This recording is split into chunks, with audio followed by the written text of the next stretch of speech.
Warning.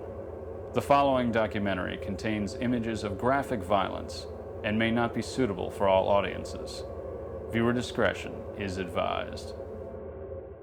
I will always have a soft spot in my brain for Leatherface. No, get out of here! I was in one of the most infamous horror films ever made. Is there a reason why he's wearing skin? I've always identified with the monster. Every shoot is hard. Take you down right here, cowboy! The filming of this show had its ups and downs. Fuck you, mister! Leatherface is the nail in the coffin of my cinematic innocence. I like Texas.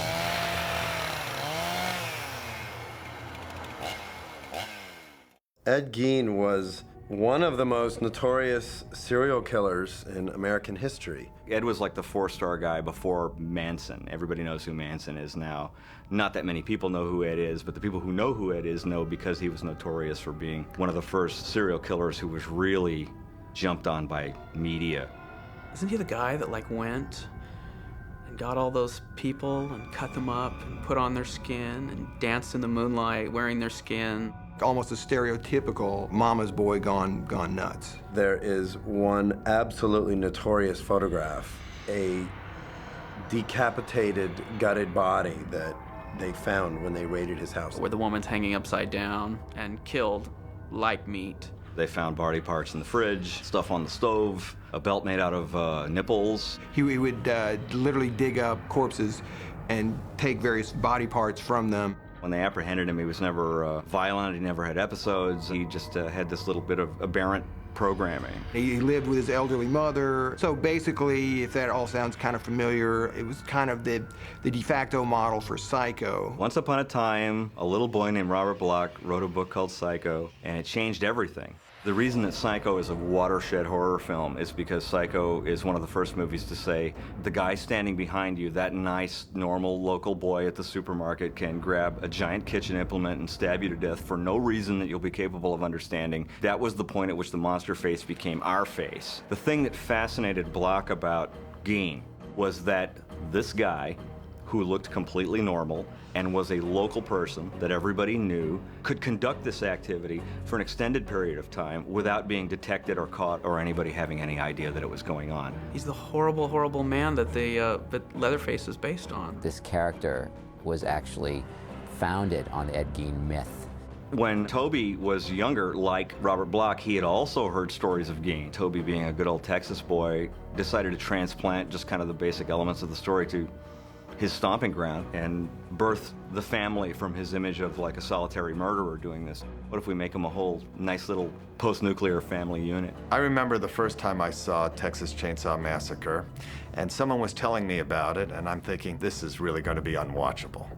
But I went to see it anyway, and I was blown away. It is, and still is, one of the most scariest movies ever made. I remember the tone of it was ferocious. It was so real and so kind of unrelenting. It was made during a period of time where there were actually far fewer restrictions on film than there are now. It had that nice, saturated, chromatic 70s film look to it. There's actually very little on-screen violence. It's more a movie of violent tone. It's really like a work of primitive folk art. It was shot in Texas, on real locations, in incredible heat, with an amateur crew, amateur cast. All those things that normally you consider detriments to a movie were total assets to it. It's just a seminal American independent film. Forget horror film. I think it's just a seminal independent film. Tobe Hooper made a deal with Cannon Films so that Tobe would do a sequel to Chainsaw. When he sat down to make the sequel, he had more tools at his disposal and more money and more technology. Chainsaw 2 was kind of the movie I was expecting when I first saw Chainsaw 1, because it's wall-to-wall gore. Cannon did a very smart thing, I think. They actually released it unrated. The best horror films are really made outside the system. New Line was still a niche genre studio, predominantly known for horror films and for mass market comedies with a bit of an edge. New Line was famous for really finding franchises. The Ninja Turtles, the Freddy movies, they were very much into the horror genre at that point. They had seen the upside and also the possibilities for sequels. Mike DeLuca was new to New Line. He was in love with the horror genre, and he was trying to look for new franchises. What one hopes is a predictable revenue stream where you know that there's an audience that if you make a good franchise sequel, that they will come. Everybody knew that it was a franchise that was important to the fans and that it really could be a potential huge moneymaker. And they knew that by making it sort of commercial, that there was a gamble that they were going to take away some of the visceralness of it. And it turns out they were right. We were prepping it without a director. We had a designer, a cameraman, and we were all kind of working blindly. The studio was desperately trying to find the right person to direct this show. I think who they really wanted to direct the movie, even then, which showed good taste on their part, was Peter Jackson. I'd put him up for Nightmare on Elm Street, for Texas Chainsaw Massacre, and ultimately it took all these years to affiliate on Lord of the Rings. It ultimately came down to a short list of 2 or 3 filmmakers, of which Jeff was one. I really was like the first guy that they kind of said, I guess we can tolerate him, that would accept the job. I'm really an independent filmmaker at heart and in spirit. I'd gone to film school at USC, made a short film there that won a lot of awards. My first movie was just made totally independently. It's called The Offspring, and it starred Vincent Price, kind of a horror anthology in the vein of Tales from the Crypt. And then we made Stepfather 2, and that was successful. It was supposed to be a made-for-video thing that Miramax ended up picking up, and it went theatrical. Having just done the Stepfather sequel, they said, well, if you could do that, you could do this. I got a phone call in July saying, can you come in to meet? We're very, very interested in you directing the movie. Totally out of the blue. I got hired like right around July 4th weekend. We started shooting like July 19th. And then it was just run and gun.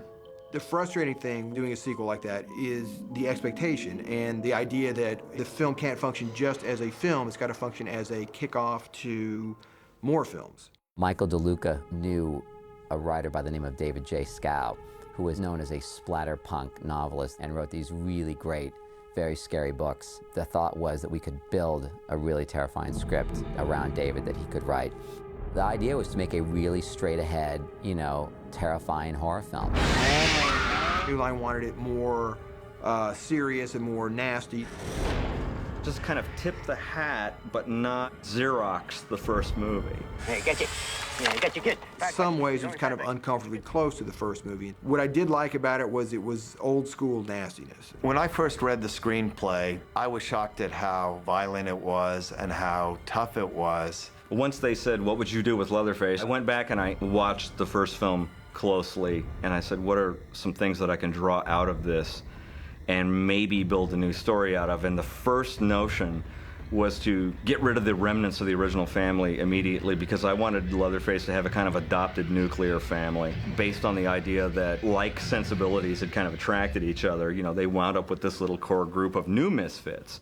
Everybody's inclination was to disregard the sequel. However, the sequel contains the line, "The Saw is family," which I appropriated for Chainsaw 3, and which wound up all over the posters and all over the chainsaw and you know, and everything else. All right, here we go, right away. Most of the actors playing most of the main characters were not extremely well-known people. They were all really good actors, but none of them were like big stars. If you see a big star, it sort of blows the whole verisimilitude of the film. The lead of the movie is Kate Hodge.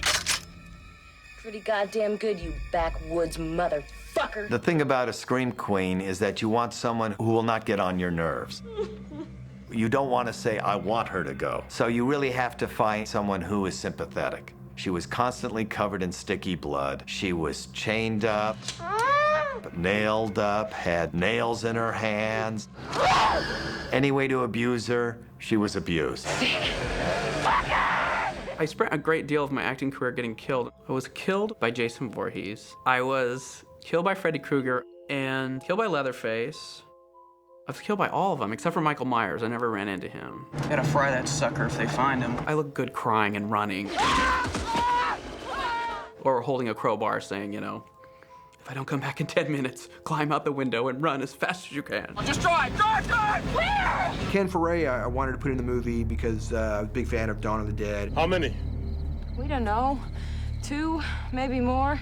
He had a nice genre identification, and also he was just physically perfect for it. Sounds like he just a few quarts shy of a full tank, you know what I mean? They were their own terribly dysfunctional, neurotic, crazy, messed up family. We knows what to do with them parts. People who murder people, chop them up with sharp things, occasionally consume bits and pieces of them. What we need now is a good mess of greens. They're like a sort of a homicidal SWAT team. You had this whole family doing what they consider very normal things, and it's just truly horrifying. Societal sexual norms don't exist. Wackos. They were all tied together by the Joe Unger character, the Tinker. If anyone is the brains behind the operation, it probably would have been him. Technology is our friend. Well, the character of Alfredo was played by Tom Everett. Hating is happening, you know. He's kind of peripheral to the family, but integral to the family. He cleans and he does housework. He's basically kind of like a distant early warning system for him. I'm gonna service you real good, man. Get that thing off my cutting board. The character of Mama was played by Miriam Byrd Nethery in the movie. She passed away this summer. Terrific lady, and I really miss her. The little girl, I think she was supposed to be Leatherface's daughter. Don't talk back. You have the question, where the hell did she come from? She was played by Jennifer Banco, who had been in Friday the 13th 7. I think she was only 10. Basically, she could not get into the movie that she's acting in. So you worry that is she going to be scarred for life, or, you know, by some of the stuff she saw on the set. If you don't poke them, then they don't leave. By now, Grandpa, for us, is mummified, but we still revere him. The patriarch who's on his way out. I don't know who kept him or how he got there. He was just kind of a sight gag, nodding back toward the early movies again. Yeah, Grandpa's still around. He's dead, but he's still around. Well, Leatherface is this sort of whacked out character who's really being controlled by his family. Somebody's escaped, go out and get him. He's really the enforcer. Leatherface is a child. No, try it is. All children have the empowerment fantasy, and if you look at Leatherface as a child, then that is the only place where he is strong, is where he picks up his equipment.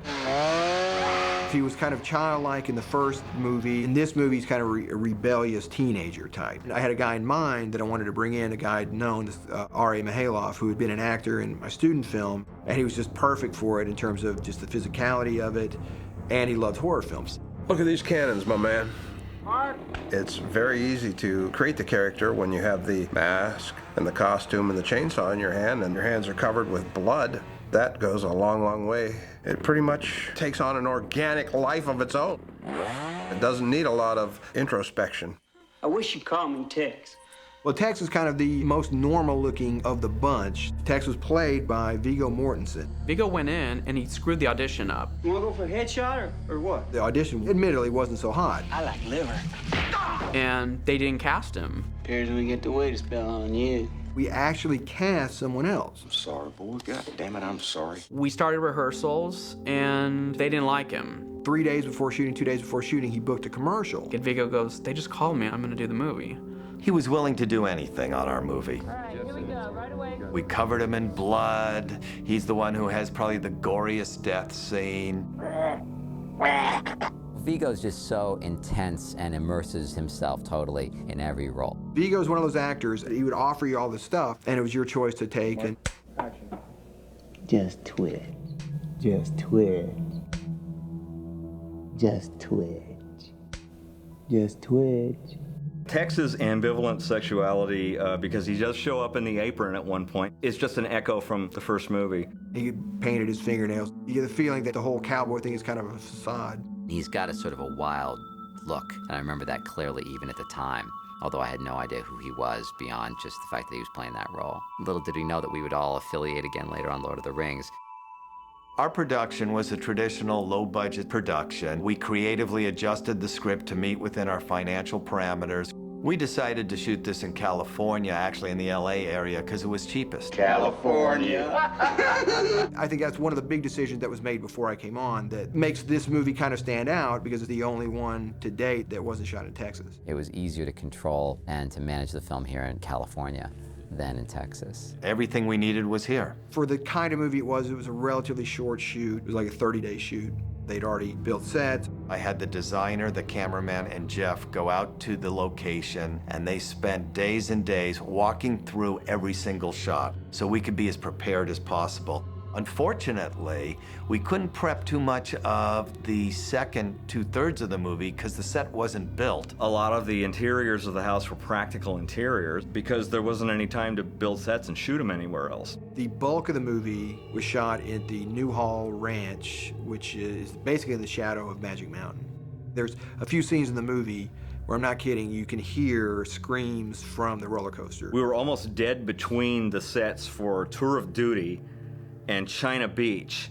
And so there's Hueys flying over all the time. It was like making a movie in the middle of the Vietnam War. It was like 115-degree days, but we were only shooting days for like an hour and a half. I mean, it was night shoots from one end to the other. It gave us a lot of prep time in the light to prepare, to rehearse, but the minute it got dark, it was like run and gun. We're shooting a lot of true nights, night for night, and we were shooting the shortest nights of the year, which is just incredibly frustrating.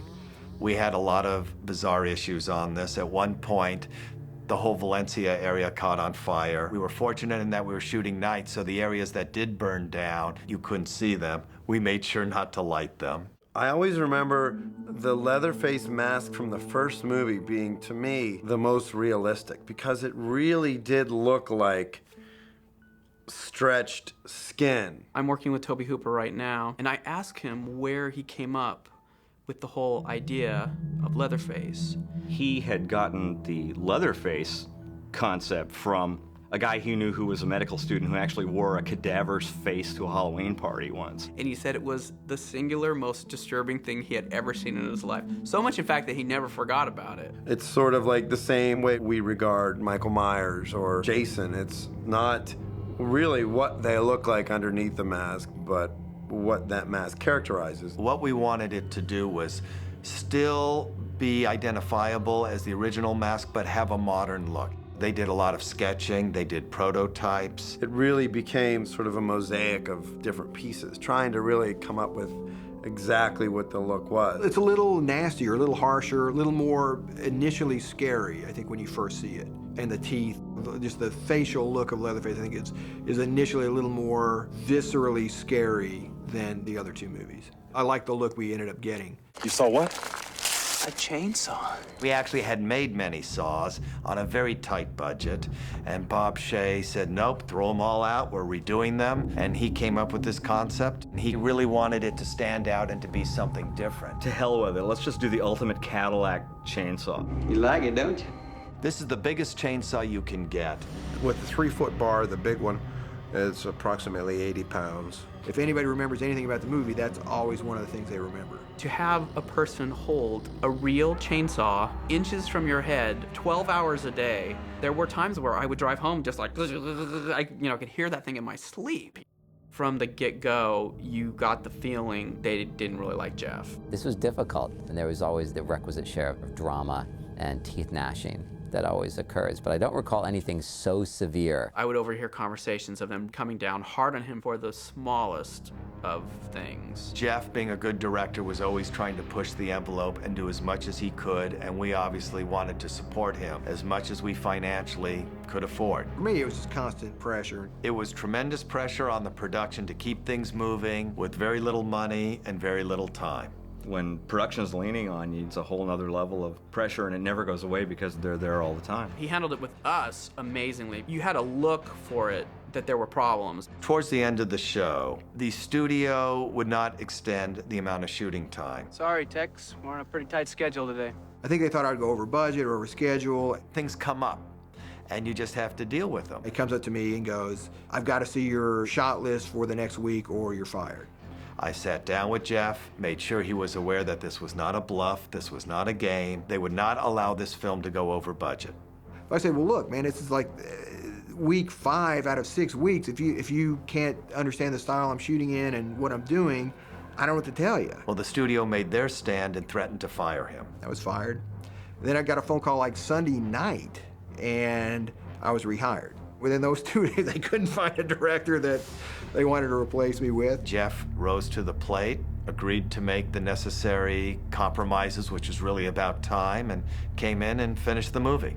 It's pretty amazing. Like, you think that you get this directing job and that everyone's going to love you. It's just not like that at all. There's 25 people that all have their opinion, and most of which have a completely different opinion. Troubled shoot is like when films go, miles over schedule and miles over budget, and people like have heart attacks like on Apocalypse Now. I mean, this was just a hard shoot. We had our battles, but he really maximized what was there.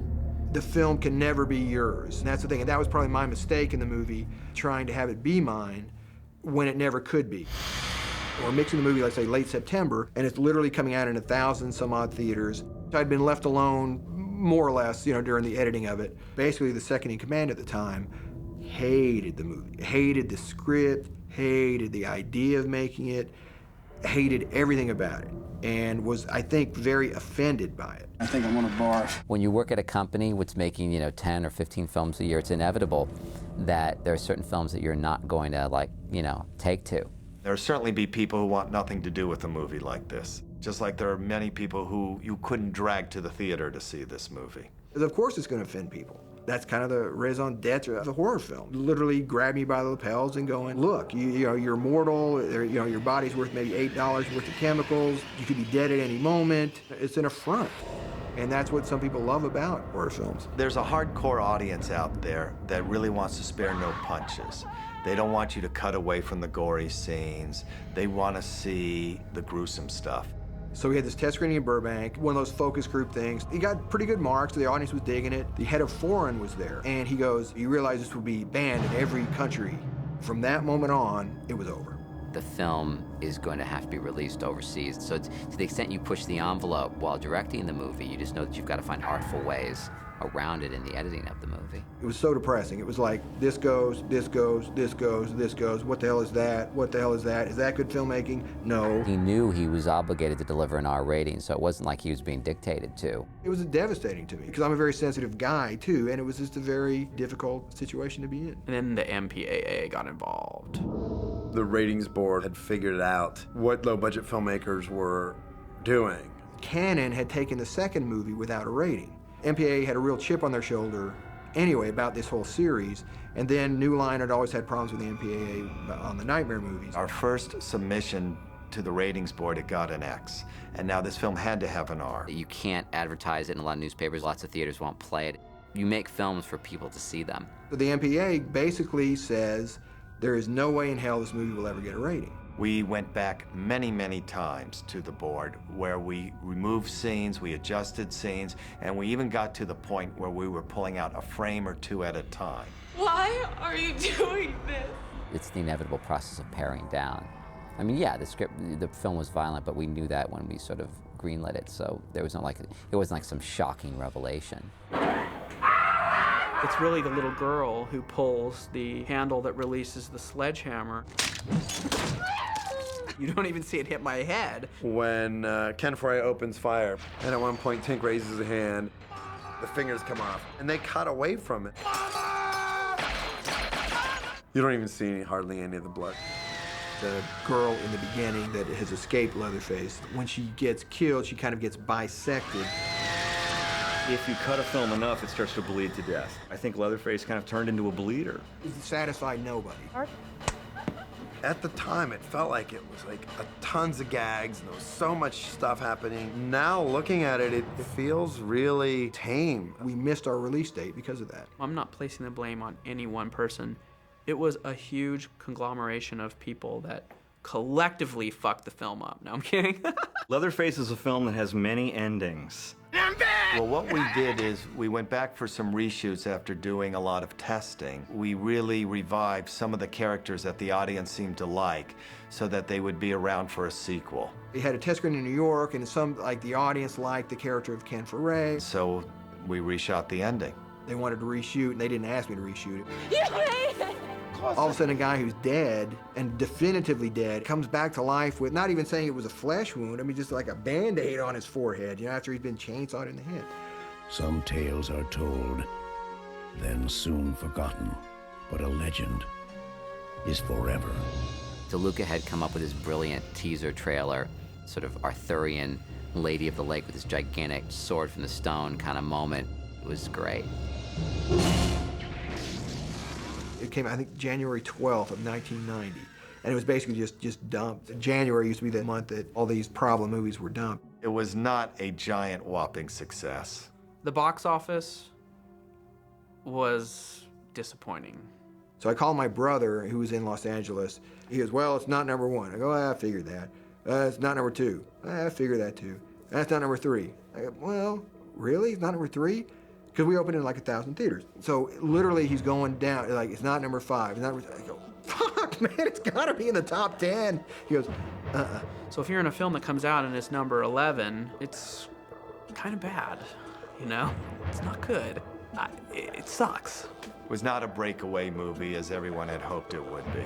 Variety said Chainsaw buzzes quietly at like 2.2 million or something. And I knew that people had gone in with really high expectations, and that to a degree we hadn't met those expectations. So you can always sense that disappointment. Looks like you had a little mishap. It was a big deal in the horror film circles anyway, and the first non-Tobe Hooper directed sequel. So I think everyone was really primed to not like the movie. You can't make a big commercial version of something that is, at its best, handheld and visceral. In New York and in Westwood, there was some protest. This genre generally breeds a certain amount of resistance that this is somehow an immoral activity to be making, exploitation horror films. Foreign territories, it was banned in many, many countries. And in the biggest territory in England, it was the UK, it was banned. But then I found out later that the first two were banned as well. 14 years later, I can finally say, yes, it was a positive experience. Whereas 14 years ago, I would never have thought I would say that. At least we're not as bad off as those people in that body pit. Come on, it was my first feature film. It was the first film script that I ever wrote, and it got produced. I'm very proud to be in the film because no matter what people say about it, it's still a little tiny piece of movie history. We had some good time, didn't we? It was one of the first theatrical films that I had worked on, and it was very educational to watch something go from script to screen and all the numerous ways that things can get screwed up, things can turn out better than you thought or worse, and just how hard it is. But when you're filming it, it's just fun and games. Everyone's laughing and joking. You're eating lunch next to the guy who's dripping blood. It was like a real family, behind the camera as well as on the camera.